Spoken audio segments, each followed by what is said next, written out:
1410 ESPN Radio and 92.9 Jack FM. We are Dayton's radio home for Ohio State football.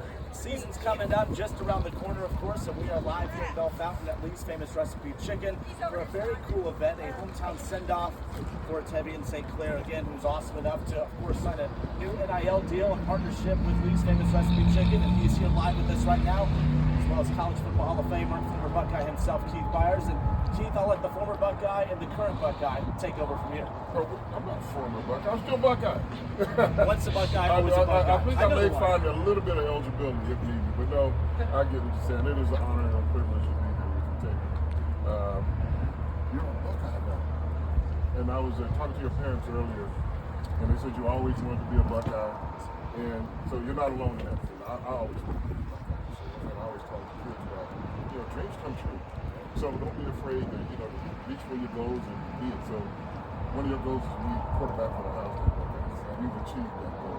But it doesn't stop there. Right? I mean, I know you got bigger and better things that you want to go on to, but right now, I always just try to just enjoy the moment. The days like today, great send-off, here from Bellefontaine. Practice starts Thursday. Wow. So, this is really, you've already been on campus since January, and that's all. You got to be a part of some of the bowl practices. 16, win a national championship. That's a great, experience. But what do you think is going to be your very first time? Y'all play Texas.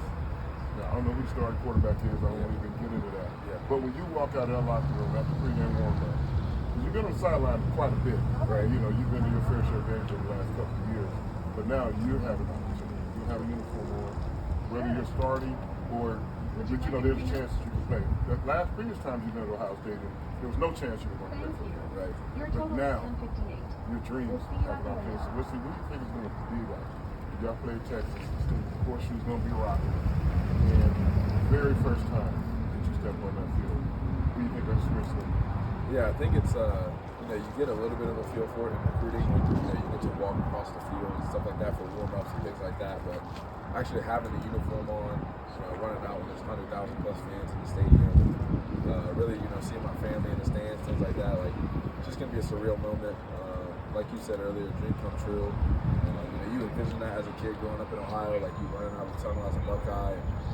So when that moment happens, I know the first time it happened, for me in the spring game, it was surreal even then. But yeah, I'm supposed to pass it. Yeah, right. And then once the stadium's full and things like that, and we have an actual opponent across from us, it's just gonna hit totally different.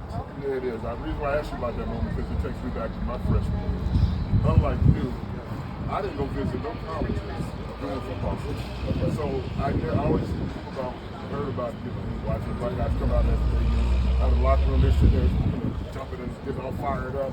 And I visualized doing it, but then when I had the opportunity to do it as a freshman, we played Baylor my freshman year, and I remember it was like herding up to get out of that locker room. Right. It's a different locker room that you guys have now, so it was real small, trying to go through a double door with all these football equipment on. Right. And I remember running across the field to the home sideline. And the only thing I just remember, I was hurting to get out of the locker room. And next thing I know, I was jumping up and down on the button. My feet was like a cloud. I'm like, when the stadium said 90,000 at that time. Okay. And I was like, I've never been in front of this many people before. I'm gonna get an opportunity to play. Right. And it was just a surreal moment, and it still gives me goosebumps. About 43 years later, to have that experience. So I'm gonna be at the game in Texas. Okay. And I'm gonna be watching. Look at it. And that's something you were to share with your kids one day. So that is a great experience. Yeah. And then winning the game. Right. And we beat Baylor that day. Right. I had my stat line was 0 carries for 0 yards and 0 playing time. Okay. So I didn't get on the field that day. Right. But I got on the field quick at one. I was fine. I was taped up. I was ready to go. Right. But it was an awesome experience. And now I'm part of history. Right. When I chose to come to Ohio State, one of the reasons why I chose because it's all well established. Right. Ohio State has been around well before Byars. Right. And I said I want to be a part of that place. Sure. In that history. But I know that moment, that Saturday, I was like, I'm officially part of this. Right. I'm going to look back on this many years another day. So I am thrilled for you. What about yourself? What kind of, when you sit back, you only have a finite amount of time to play at Ohio State. It's not like your NFL career where I play this amount of years or no kind of years. That's a whole different argument for school for another day. But in college, now with the playoffs, but just become a regular season, you're going to play 12-game season, guaranteed. Yeah. So there's only a 5-9 numbers here. And by the time you're just not getting to Ohio State, right? What are some of your goals once you leave Ohio State? You look back on your Ohio State career. What are some of your bucket lists? Yeah, I think the main thing that Coach State can always speak to us is just the person that we are after our career is over. You will be remembered as a great person, not just a great player. But, really just on the field, just being a great teammate, a great leader, somebody that the Ohio community can look towards, like as a leader of the community. Just a really humble kid that puts his head down and works and wants to achieve his goals at the highest level that he can. All the stuff on the field will happen when it happens. So right now it's really just refreshing the person that I want to be outside of football and really just trying to play my role and be the best leader, the best team. I think it's a great answer. I listened, I knew prior to getting to Ohio State, football is the greatest team sport. Any success that you have, on the football field, it's not going to be successful. You got a great career at Bellefontaine. Once you snap the ball to yourself, block everybody and then run for a touchdown. Right. You need the teammates around you. And that's what you give, to another level once you get to college, because you already been in it. Right. But it's the first time in your life when you walk in the locker room, it's right. You prior locker rooms, if I'm not the best player, I'm one of the best players on the team. Yeah. Now you just look around and look, that's a good defensive back. Right. Boy, that's a heck of one. I never had that kind of wide receiver. Right. So it's different. And this is the question I'm going to ask you. I asked Dan Marino, Miami Dolphins, a great quarterback up there with him. And I said, Dan, when was the first time you played with a wide receiver that you couldn't overthrow? Right. And he was like, huh? I said, no. I'm talking about when you take your regular stop and you can't hold the ball because you're not going to that receiver. Right. It's going to be so much faster. You ain't going to be able to reach it. Yeah. And Dan says he liked the question. He thought about it. He said it wasn't until I got to the Miami Dolphins, because his receivers at University of Pittsburgh, they were good, but he could always overthrow them. Right. But once he got to Miami Dolphins, they had Mark Duper and Mark Clayton. Right. He knew if they were running the go route, I got to let go of this ball on time and in rhythm. Right. So I'm sure you had some good receivers at Bellefontaine. Yeah. But have you ever experienced that yet at Ohio State in the short amount of time you've been there, where it's like, if I don't throw this ball on time, I'm not going to be able to get to get the ball to this receiver? For sure. Coach Day is really big on timing in his offense, and obviously Jeremiah Smith, he's the best receiver in college football. We just throw routes. Like, if your timing's off a little bit, you can't overthrow him. He's fast, he's big. You're going to underthrow him, and that's not, you don't want to do that too long. The whole wide receiver room, like, if you're not on time, you're not going to get the ball out and have them run under it. Like, they'll outrun him. So that was something you got away with in high school. Keep going, I got time. Yeah, I got time. That was something I was able to do in high school, but not in college anymore. So. And that's the eye-opener, isn't it? Yeah, for sure. Yeah, for sure. Yeah, that's the things that, once you get in the college, guys are so much bigger and stronger and faster. And those just sounds like words and terminology, but no, you actually out there on the field, you experience it. I remember my freshman year at Ohio State, I had my own high school film. And I looked, it's probably about October of my freshman year, and I looked at my film in high school, and I was like, oh, look how slow I was. I thought, everybody was moving, because now the college game was so much faster. Yeah. And I'm like, whoa, thank God. I wish I could go back to high school now. I would really count. Dominate. I really would kill. Right. So now, you ever sit back and look at some of your high school game films compared to some of your practices you had at Ohio State and see what difference you improved in 6 and 7, 8 months later?